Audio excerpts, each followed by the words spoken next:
warahmatullahi wabarakatuh.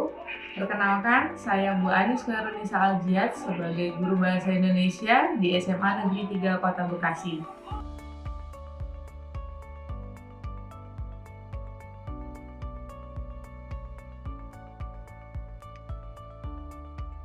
Menurut saya, murid-murid di SMA Negeri 3 Bekasi memiliki potensi yang sangat luar biasa. Banyak dari murid-murid memiliki bakat di bidang-bidang yang beraneka ragam. Selain itu, pihak sekolah selalu mendukung setiap kegiatan-kegiatan yang bisa meningkatkan potensi mereka melalui sarana dan prasarana yang menunjang. Namun, ketika saya mengajar, murid-murid sering sekali kehilangan minat dan merasa materi yang disajikan sesuai kurikulum membingungkan mereka. Saya sering mendapatkan keluhan dari murid jika materinya seperti ketinggalan zaman. Hal ini saya dapat ketika memberikan materi tentang teks berita. Anak-anak cenderung kurang paham karena saat ini mereka tidak lagi menonton berita di TV seperti generasi sebelumnya. Arus informasi yang mereka dapat juga saat ini sudah tidak lagi dari media seperti TV atau koran, melainkan sosial media dan media yang terhubung dengan internet. Tentunya, hal ini menjadi perhatian saya. Saya mencoba untuk membuka obrolan dengan murid-murid dan mencari tahu kenapa mereka kurang berminat dengan materi tersebut.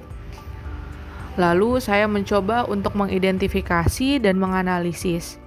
Ternyata saat ini murid-murid cenderung menghabiskan waktu dan mencari informasinya via internet.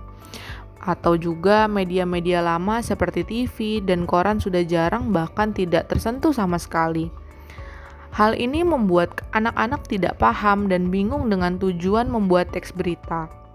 Saat ini, murid-murid lebih suka mencari informasi lewat sosial media dan internet.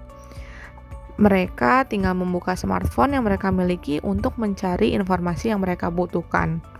Sehingga media-media seperti televisi, radio, pasti mereka tinggalkan. Oleh karena itu, saya sedikit merubah pola mengajar yang tadinya terpaku dengan metode yang lama. Saya mencoba untuk menggunakan metode baru sesuai dengan perkembangan zaman. Dan tentunya anak-anak suka. Untuk materi teks berita, saya berpikir karena kesukaan siswa yang berbeda-beda, ada yang suka bermain games, ada yang suka main media sosial, ada yang suka melihat review makanan di YouTube, lalu ada yang suka menonton podcast tentang pengalaman hidup orang lain, hingga konten traveling. Bagaimana jika murid ditugaskan untuk membuat vlog video dengan tetap menerapkan kaidah-kaidah dalam pembuatan teks berita? Dalam praktiknya, murid-murid sangat antusias dengan apa yang ditugaskan. Bahkan, banyak yang memiliki ide-ide yang di luar dugaan saya sebagai guru. Selain teks berita, murid-murid juga mempelajari hal-hal baru dalam proses pembuatan tugas ini.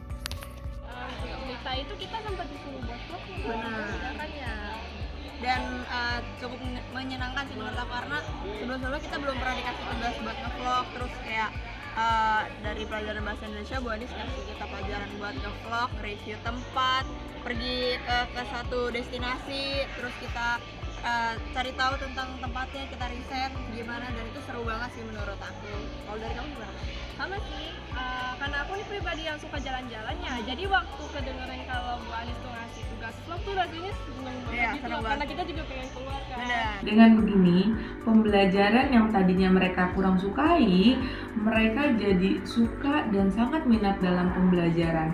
Karena cara pembelajarannya sesuai dengan cara mereka masing-masing.